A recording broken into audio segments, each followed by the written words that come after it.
Do you like to binge watch TV? Did you know you could binge listen to podcasts? Head over to electronicmediacollective.com, where they have podcasts for days. You like podcasts about wrestling? They have that. Do you like podcasts about TV and film? They have that. Do you like podcasts about horror? EMC has that too. Do you like comedy? Do you like books? Guess what? They've got you covered. Head over to electronicmediacollective.com. Pick your favorite podcast today. Hey, this is Ashlyn Yenny from The Human Centipede and recently released Antidote, and you're listening to Moose's Monster Mash.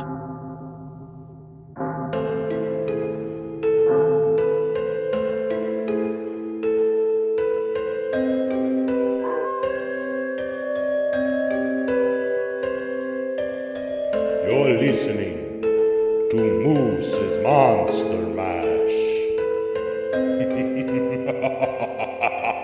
Welcome, Horror Hounds, to another all-new episode of Moose's Monster Mash. I'm your host, Moose, and we have a return guest today. Joining me to talk about the new film Disremembered and some upcoming projects is the co-owner of Acrostar Films and multi-hat wearer, the lovely Myrna. Thanks so much for having me. I'm glad to have you back, and like we were talking before this started, you guys are killing it over there. Oh, thank you. Yeah, we work hard. So, just off the top, how'd it go from like one or two little films to like where you're at now? I mean, just what was that final push like to be like, yep, we're doing the damn thing? Yeah, well, initially Steve Herman started making films on his own. He started as an independent author and then started adapting some of his books to film. And I mean, he was working hard. He, was self-taught as a filmmaker. But it's very, very difficult for one person to carry all of the weight of, from pre-production all the way through getting something distributed. And I met him and actually auditioned for a part in one of his films and did not get the part. And then just asked, if I could help out with anything behind the scenes, that I was, kind of entering the filmmaking business late in life and was learning as I was going, and, maybe I could do some of the grunt work for him. So he had me do some cast interviews to use the supplemental material to support the film that he was working on. And then the next film, he's like, well, how would you like to be a producer? And so I Googled what that was because I really wasn't sure exactly what I was being asked. And, the producer is kind of, I'm just talking for independent films, low budget. They're like the problem solver. They start in pre-production, create the budget for the project, help with, paperwork and administrative things. I also do work as a first AD in terms of putting together the filming schedule, coordinating locations. I cook the food for dinner every night because, of course, we can't afford to have anything catered. That's kind of like one of my big goals is to be able to order out while we're filming. You don't want ham and cheese sandwiches every night? Well, I prefer turkey, but yeah. So we just started, the more we worked together, the more we liked working together. And Steve is very driven and has a lot of content already built up with his books. And then he's also the kind of person who constantly gets ideas for films. So he is kind of the creative half of it. I'm a little more the organizational half of it. And we work quite well together. And he just keeps coming up with more and more ideas. So that's why we're making a lot of movies, mostly features, but we're sprinkling some shorts in between because we can't go too long without filming something. We start to get like withdrawal or something. So we've sprinkled a few shorts in between the features. The curse of the creative, you get bored easy. Well, he considers it a curse that his mind can't stop. I consider that a gift, that he constantly has ideas, and his persistence and lack of taking a break fuels me to, kind of meet him at that level. and be able to provide the support to, actually make the things happen. Well, and let's dive into Disremembered. Where did that come from? So Disremembered was originally a story that he co-wrote with someone else under a pseudonym, and it never went anywhere in terms of popularity. It was a very dark subject matter, and so he approached that other author about the rights and decided to turn it into a film. So he actually toned it down quite a bit for the film. Yeah, in terms of the intensity. And we also, I mean, when he looks at writing a screenplay, people don't want to watch, much more than an hour and a half, hour, 45 minutes worth of stuff. So he also writes with the timeline involved. So there's like the practicality of filming it, for sure, to start off with the development of the characters. And then, you have to look at, well, what's the finished length going to be? I mean, I know some indie filmmakers that have come out with an independent feature film that's 2 hours and 30 minutes long, and like nobody wants to sit there that long and watch a movie. It's really difficult. I mean, even for major motion pictures, it's difficult to watch anything, for 2 hours. So all of those factors go in. And then with Disremembered, there were, as he was writing it, there were some specific people that he was interested in casting. We did have some auditions, but sometimes we just kind of know who we want in the roles, so you won't always see audition notices from us. And then sometimes it's like, well, let's put an audition notice out there to see what kind of talent we can find. And we, find some amazing people that way as well. But it takes a really long time to go through auditions, and we're very kind of painstaking about it and careful, and make sure that the person's comfortable with the role and we're comfortable with the person and all that kind of stuff. Well, and the cast in this seemed to gel really well together.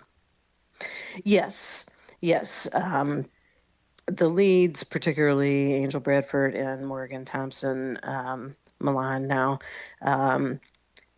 they're such good actresses. They've been in some, silly, lighthearted horror films as, kind of scream queen typecast characters, but they are also very serious actresses.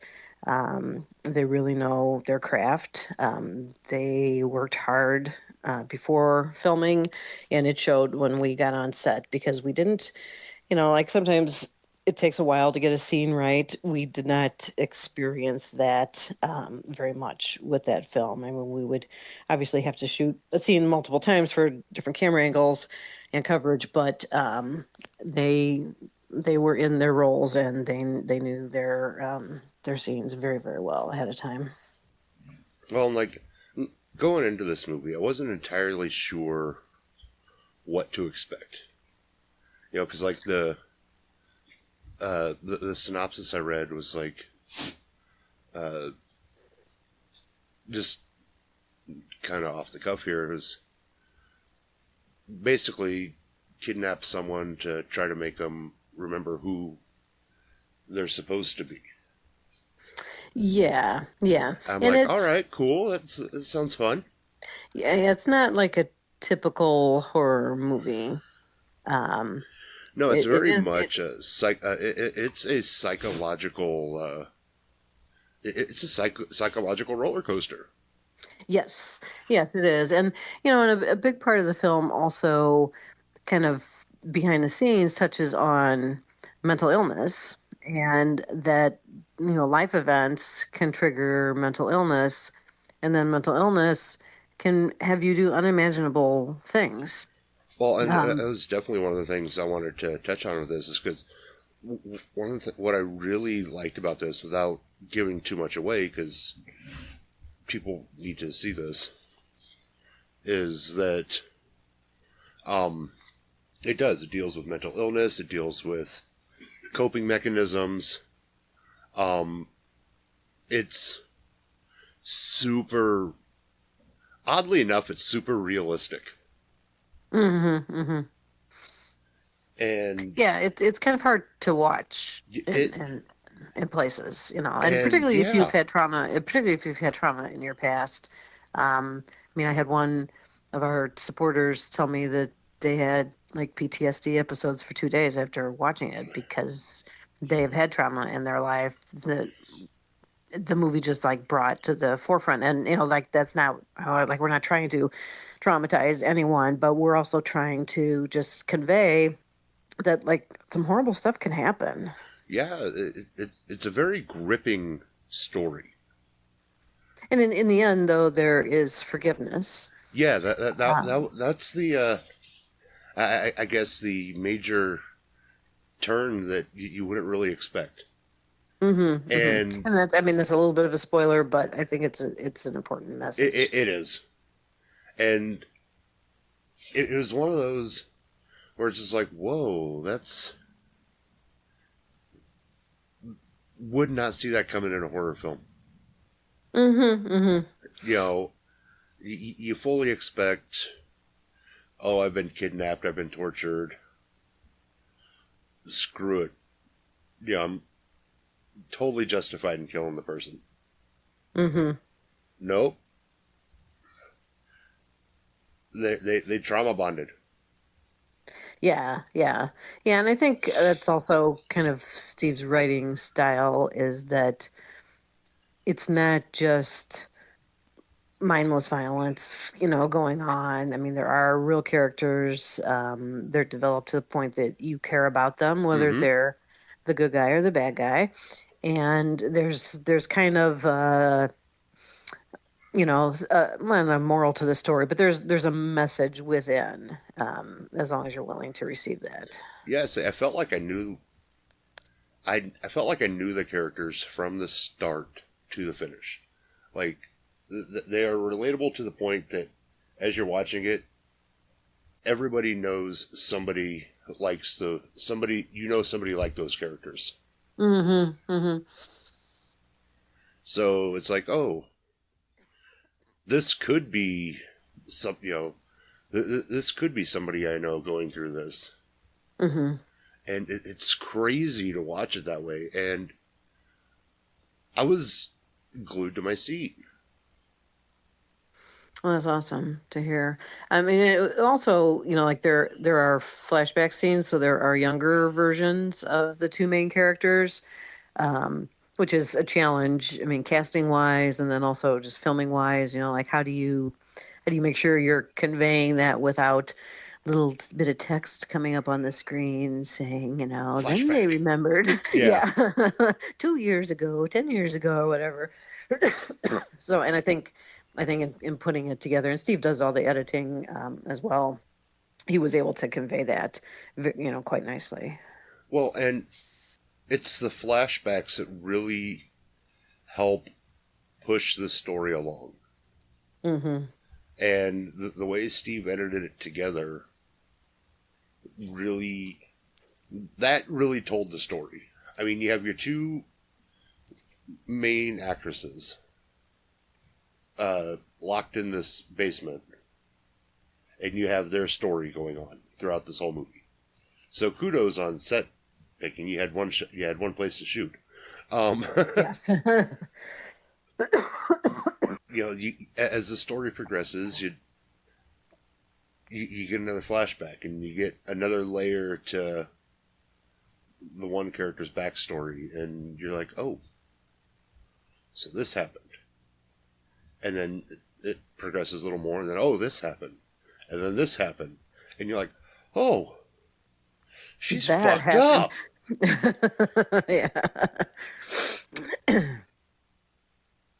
Yeah, I really am very proud of the film. I mean, like I say, it's sometimes a difficult watch, but I'm very proud of the way it turned out. Well, as I was watching this, it honestly, it's one of the few indie films that I've watched that plays out very much like a major motion picture. And I use that in air quotes because, I mean, it's honestly the only thing different missing between this and like a big budget studio film is that like studio polish.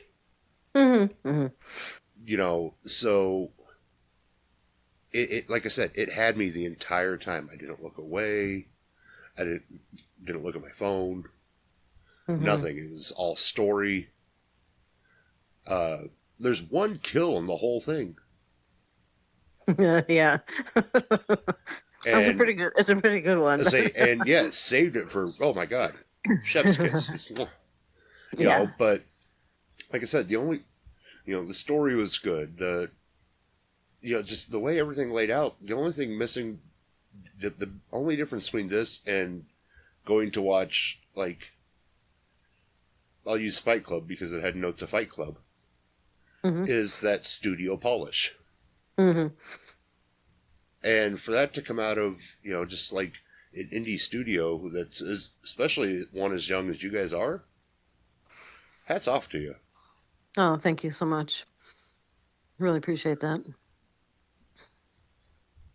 Yeah, and we wish, we would put more money into the films if we could raise more money.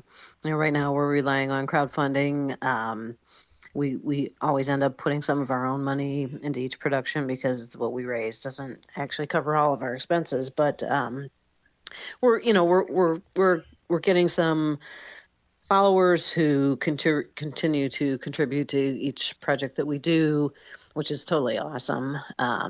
We do finish what we start. I mean, sometimes indie filmmakers who do crowdfunding get a bad name, and crowdfunding gets a bad reputation because some filmmakers, start something and then 2-3 years later, there's no progress been made yet. No perks have been fulfilled. That hurts all of us. But yeah, we're on it, and we're in it to put our best foot forward at all times. Well, and I think that's the double-edged sword of crowdfunding. Is like, it can help, but the indie film industry is so big at the moment that money only goes so far. Exactly. It's like, we do a lot of projects. yeah, and we do a lot of projects. So we're asking the same group of people for money several times a year because that's the rate at which we function. Other folks are like, one film every year and a half, one film every 2 years. It's different. And I've seen some people comment that, filmmakers, they haven't even finished their prior project and they're asking for money for a new one. Well, that's because people who are in the front end of the film creation process, like once we get to a certain point in post-production, Steve and I are done working on that for a while. There are other people that we hire to do the composing and the detailed sound editing and mixing. So he and I are sitting around twiddling our thumbs. So of course we're starting another project, even though that first one has not been released yet. It's out of our hands. Yeah. So I think that's a big difference as well. That people just don't understand that we like to keep moving forward, and the only way to do that is to start films while you're still working on other films. We flip back and forth between different films all the time. Well, we live in such an immediate gratification society. True. That, especially when it comes to crowdfunding, it's, well, I helped pay for this. I want it. I want it now. Mm-hmm, well, that's not how it works. Yeah. There is still a process. Yep. And I realize, yes, some people have gotten burned and some people have burned others, but trust the process and just wait. Yeah, and I think we have enough of a track record now that people know that we're like legit. We're not going to make excuses. We do face problems and stuff, but we're pretty darn determined. I mean, even if things come up while we're filming, we find a way around it. There are always alternatives. Some are better than others. It's a basic, again, problem solving. You have a problem, you come up with alternatives, you evaluate them, and you choose one, and you move forward. You don't just say, oh, I guess we have to quit. We are not quitters, for sure. Well, and I think once Disremembered gets out there for people to see, it should help with the crowdfunding for future projects. I think so. Although, like every film is different. So there are kind of, like niche audiences for things. So we did 2 films that are set in the 1950s, sci-fi creature feature, Ed Wood, Roger Corman style. Some people love that.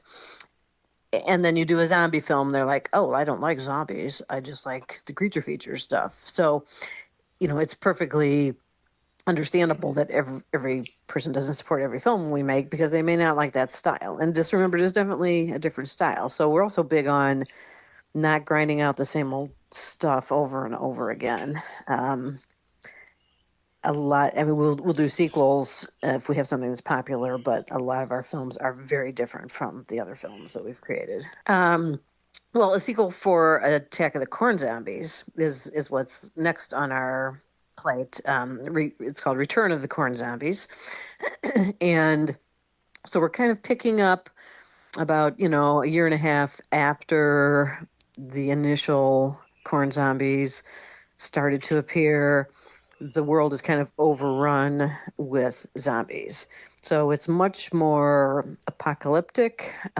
We don't have groups of hippies getting high all the time and stoners just beating people up. All that, that kind of silliness that was in the first one is not at all in the second one. It's a much more serious tone. And people are trying to survive basically in a world overridden with zombies. And there's a place everybody's trying to get to called the Homestead that is, what they heard is it's a very, protected environment. People stick together. There's food there, because our survivalists, I mean, they have no food. There's no electricity. There's no businesses open. Like everything's deserted. So that's the picture that we're trying to paint with that one.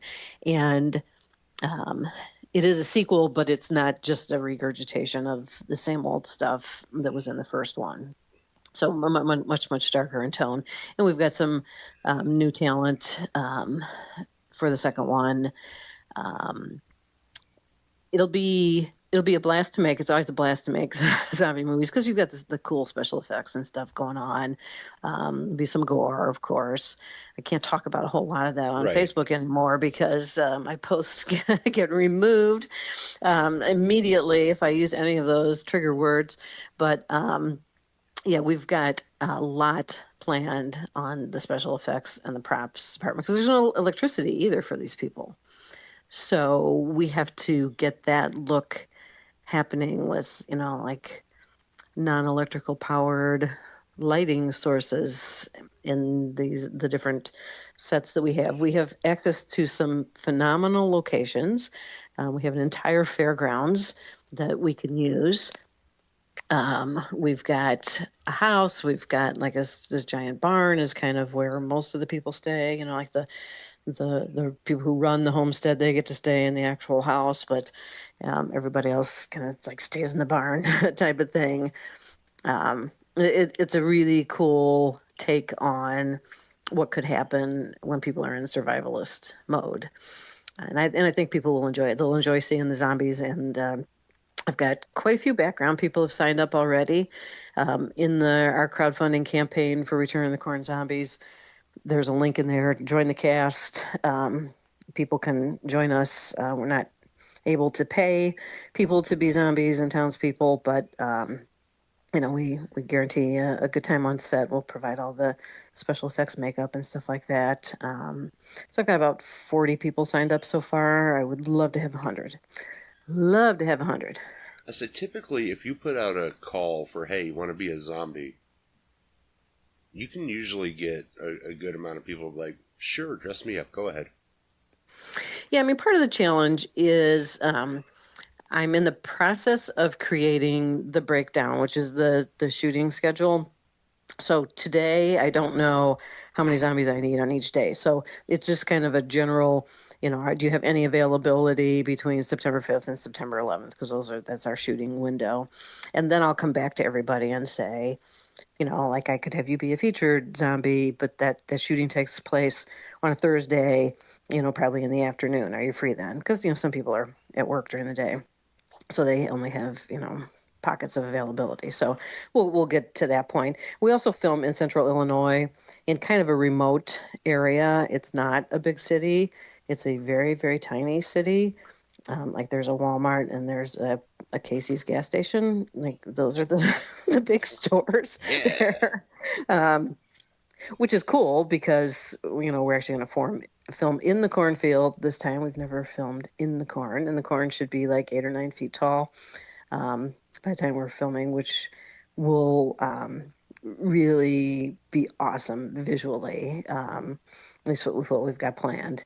And then we have these other locations as well. So we're going to have zombies under the bleachers at this deserted fairground kind of thing. So it'll be cool. And yeah, hopefully we'll get a lot of people to come out. It's still a little early for people to commit, and I haven't gone back to everybody who's worked with us before. We can't have like everybody who was background in the first one because a lot of people were seen a lot. We're going to be a little more careful with zombie placement this time, so you don't keep seeing the same people in the background. But that's all part of the planning that's going on at the moment. Nice. How much are you trying to raise for this one? My dream would be like $35,000. Like we could really do what we want to do with 35. I don't think we'll get there. We've never raised anywhere near that amount. We're sitting at just a little over 10 at the moment. So another thing people don't really have insight to is with the whole crowdfunding thing, like you set a goal, and then if you meet your goal, you go into a status called in demand. So your campaign just stays open. You can still add to it, you can change it, whatever, but it remains open past the initial window. So typically the initial window is 30 days. We tried at one point in time to set the campaign goal at our budget goal, but that tends to make you look like you're less successful with your fundraising because the percentage of $30,000, like if you say we raise $10,000, that would be a third of a $30,000 budget, but it's more than 100% of what we initially said the goal was, which was $8,000. So the goal is not at all the film budget. It's just a portion of it. And to have Indiegogo work in your favor, you need to have like a lot of activity in a short period of time, and then they do things like put you on their homepage and put you in their email newsletters, and it has happened on some campaigns. It has not happened on the Return of the Corn Zombies campaign, even though the first film is wildly loved. We have over 14,000 views on YouTube, but we've gotten really good support. We just need more to be able to do it the way we want to do it. We're still making the movie regardless. Acrostar will just throw money at it if we have to, but it'd be nice if other people would too. Yeah, well, and we can't make a bunch of movies in a year if we have to self-fund each one. It's just not like we're not millionaires. We're not half millionaires. Like we have a little capital to work with, a very small amount of capital to work with. And we're just trying to stretch it across as many films as we can so that we can provide more entertainment for people. It would definitely be nice if we were all independently wealthy. Oh, it sure would. Yeah, life would be much simpler. So how long if it doesn't go into demand, how long does this campaign run? Usually I start off the campaign at 30 days. And then we, as we get real close to that 30 days, Steve and I kind of make a powwow and say, okay, are we going to extend it? Or, are we going to just say, oh, well, we didn't hit our goal and let it close? So each situation is very independent of like what we've done in the past.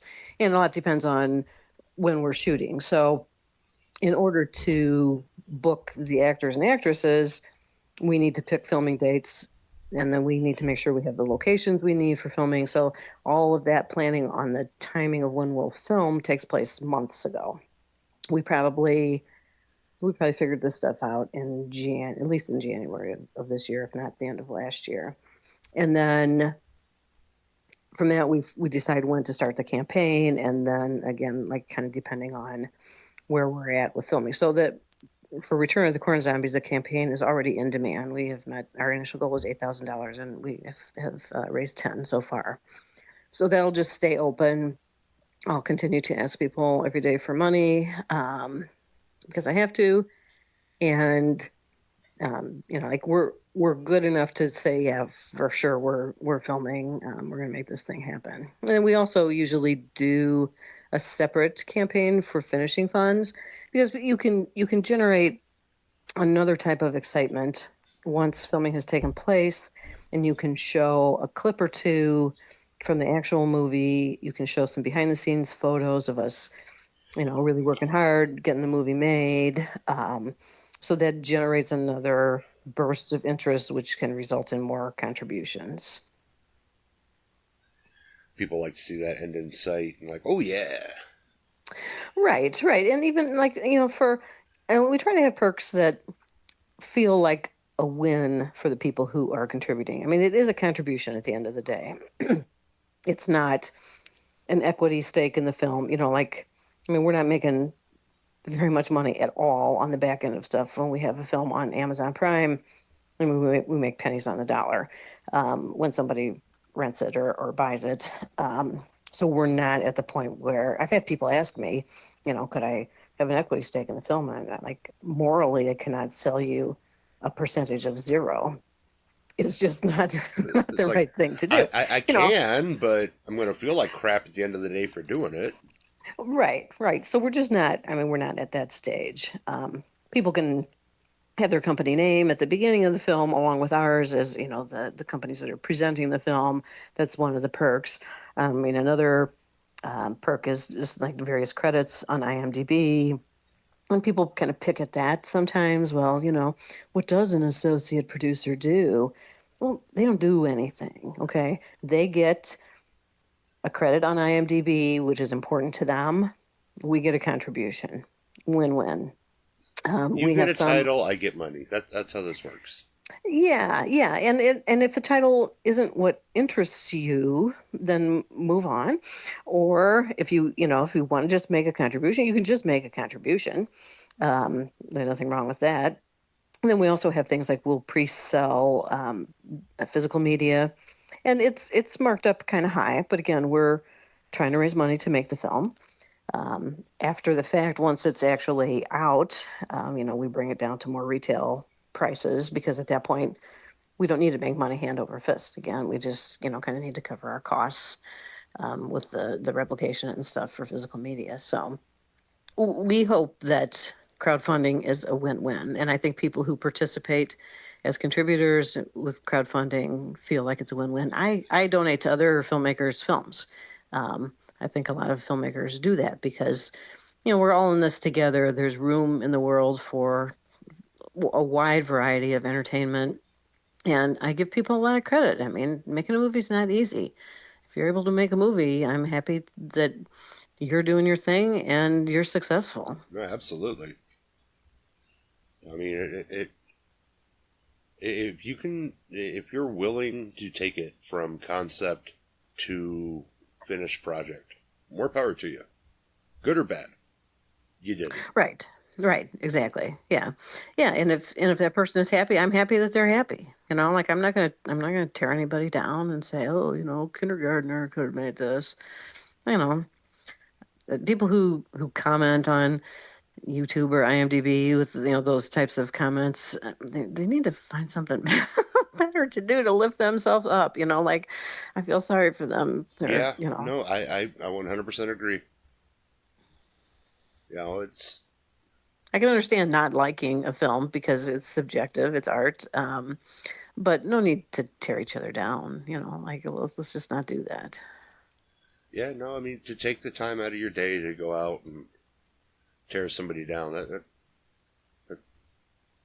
takes some Well, it takes time, really. And it's unnecessary time. Yeah, and energy. Like it took that person some energy to like get that negativity going. Like focus your energy on something positive. Go plant a flower or something. Like. Right. So you start shooting in September. Yes. And so that'll put Corn Zombies out early next year-ish? Yeah, we're thinking February-ish, probably. Ooh, right around my Yeah. birthday. Oh, that would be cool. Yeah, so that's a typical timeline for us. And again, like Steve's like a maniac with the editing. Every day after we film, he sits down with the footage and maybe cuts a few things together. So we do like our style of working is we rent an Airbnb and everybody kind of camps out together. Um, he's got his laptop. He'll cut together a couple things real quick. Throw it up on the TV in the, in the living room for all of us to see the good job that we did during the day. So once we've wrapped, he just dives right into the editing and tries to get a rough cut done. Within like 2 weeks of completion of filming. And we're exhausted. Like we're not youngsters, so 7 days in a row of filming, you're on your feet 10 12 hours a day. Your brain is constantly in motion, making this thing happen. It's exhausting. But that doesn't deter him. It's cool. It's like you guys are watching the dailies. Yeah, well, exactly. And I mean, people also ask us, like how can you make a feature film in a week? Well, a ton of planning goes in first off, and that's where like my nerd analytical background kind of takes over.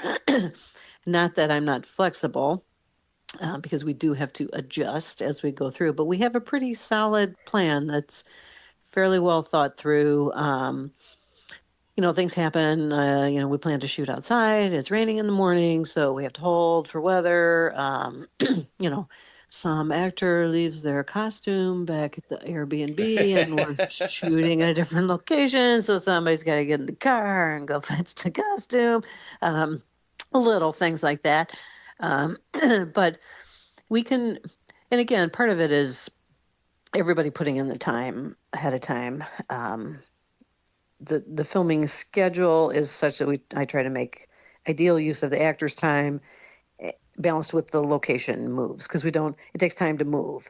So if we can shoot a bunch of stuff like wickedly out of sequence under the bleachers at the fairgrounds, we're going to do that, because we don't have to move the equipment, and if we're lighting and we don't have to move all that stuff. So we can shoot the most we've shot in one day, and it was a long day. It was 17 pages. That's a lot. I try to keep it to like 12 pages or so. And because we tend to run with the finished product, we run about a minute per page of the script. So like I say, it's just a lot of really careful planning and really knowing what's going to happen. I mean, the night before, I'm making sure the right props are piled up. The set decoration I may do the night before for something coming up the next day, just to save time in the morning, type of thing. So we're just very focused. Well, and speaking of time management, we're about short on ours. So there we go. But before we put this to bed, I want to ask you hypothetically, say you and Steve sat down tomorrow morning and he said, "All right, Ann, next movie is yours. Make whatever you want to make." What kind of movie would you make? I would like to make a movie with a creature. That's not like the 1950s style creature, more of a contemporary creature. But again, we'd have to be able to raise some money, because I wouldn't want a cheesy creature. So, in our 1950s style stuff, it came from somewhere and they came back from somewhere. The creature's a guy in a costume, and it's obvious it's a guy in a costume. I would want like a real creature or a really scary creature. I'm not very creative though. So like people have asked me, well, why don't, like, are you going to turn into a writer? No, I mean, I write marketing materials. I don't, I can't write dialogue. I don't think, I don't know how to develop a character. I can see them getting developed when I look at other people's works, but I can't write like that. I would like to direct again. So I've directed one short. I would like to direct again. But that also requires me to kind of put down the analytical side and just attempt to let my mind be a little more creative. But I'm having fun. I'm learning stuff every day. I meet interesting people every day, and I couldn't ask for anything more. That's the best way to live life. Yep. Where can listeners keep up to date with Acrostar and everything you guys have coming out? Well, we have a Facebook group that has over 5,000 people in it. We post there at least daily. It's called something like Indie Films from Acrostar. If you search on Facebook for Acrostar, you'll find that, or just go to our website. We have two, because we used to just be Acrostar Films. So there's an acrostarfilms.com and there's an acrostarproductions.com. And those also have links to our YouTube channel and our social media. And we have a lot of content on YouTube as well, like Attack of the Corn Zombies is on YouTube, free to view. So definitely check it out. And listeners, as always, those links will be in the episode description for easy access. And you can find me and other great podcasters over at electronicmediacollective.com. Or if you just want to look for me, it's on Facebook, it's Moose's Monster Mash. On X and YouTube, it's Moose Media Inc. And this has been great. I really appreciate you having me on, Paul. Oh, absolutely. It's great talking to you. And like I said, standing invitation for when new stuff comes out. And I think we already have a plan for you to come back in a couple months. Yeah, that sounds great. Looking forward to it. So can't wait. And listeners, go contribute to that Indiegogo. And until next time, Horror Hounds, mash on.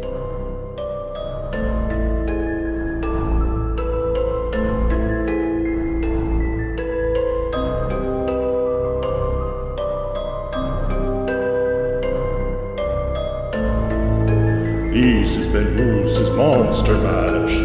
Come back for more chills and thrills if you dare.